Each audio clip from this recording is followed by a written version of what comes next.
কল্পিতভাৱে ভালকৈ কামটো কৰিছে আৰু কিছুমান অতি উন্নত ৰাষ্ট্ৰ যেনে ছুইডেন, অষ্ট্ৰেলিয়া, চিলিও ইয়াত আছে, দক্ষিণ কোৰিয়া, কানাডা আৰু আমেৰিকাত এই নতুন ধৰণৰ যিটো বিনিয়োগ কৰা পুঁজিপতি গোষ্ঠী কৰ্পৰেট হাউচবোৰক ডাঙৰ ডাঙৰ কৰ্পৰেট হাউচবোৰক বিনিয়োগ কৰাৰ ফলত তাতো যিসকল কৰ্মচাৰী আছে তেওঁলোকৰ জীৱনলৈও যথেষ্ট প্ৰত্যাহ্বান আহিছে, বহুত চেলেঞ্জ আহিছে আৰু সেইকাৰণে আমেৰিকাৰ দৰে ৰাষ্ট্ৰয়ো সেই নতুন ধৰণৰ যিটো ধাৰণা, গ্ল'বেল যিটো ধাৰণা, ইয়াৰ বিপৰীতে বিকল্প পেঞ্চন ব্যৱস্থা এটা তেওঁলোকে আৰম্ভ কৰিছে।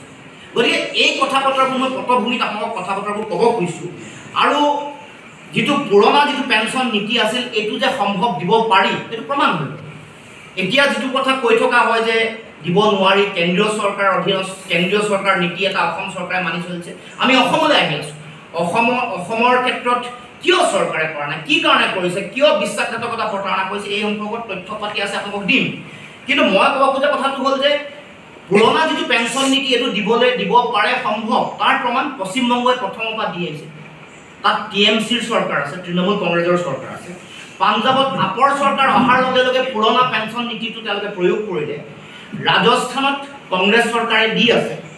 কৰ্ণাটকাত নটিফাই কৰিছে, নতুনকৈ চৰকাৰ অহাৰ লগে লগে কংগ্ৰেছ চৰকাৰ অহাৰ লগে লগে পুৰণা পেঞ্চন নীতিমতে দৰমহা দিব ৰাজ্য চৰকাৰ কৰ্মচাৰী নটিফাই কৰিলে।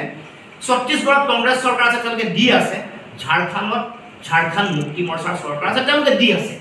আৰু হিমাচল প্ৰদেশত কংগ্ৰেছ চৰকাৰ আছে, তেওঁলোকে দি আছে। তাৰ মানে এই গোটেই কামটো, গোটেই প্ৰপাগাণ্ডা কেম্পেইনিংটো কোনে কৰিছে? বিজেপিয়ে কৰিছে। গোটেই কামটো আৰম্ভ হৈছিলে কাৰ দিনত? বাজপেয়ীৰ দিনত। এই নতুন নেশ্যনেল পেঞ্চন স্কিম যিটো নতুনকৈ আৰম্ভ হৈছিলে বাজপেয়ীৰ দিনত। তাৰমানে বিজেপিয়ে কৰ্পৰেট গোষ্ঠীৰ প্ৰশস্তি, কৰ্পৰেট গোষ্ঠীৰ স্বাৰ্থতে যে গোটেই কামটো কৰে এইটো কথা প্ৰমাণ হৈছে। সময়ে এইটো কথা প্ৰমাণ কৰিছে যে পুৰণা পেঞ্চন নীতি দিয়াটো সম্ভৱ দিব পাৰে। আপৰ শাসিত চৰকাৰ, তৃণমূল কংগ্ৰেছৰ শাসিত চৰকাৰ, কংগ্ৰেছ শাসিত চৰকাৰ, আঞ্চলিক দলৰ ঝাৰখণ্ড মুক্তি মৰ্চাৰ চৰকাৰে এই কামটো কৰিব পাৰিছে। অসমত কিয় কৰিব পৰা নাই? আৰু অসমত ইয়াৰ সম্পূৰ্ণ আধাৰ আছে।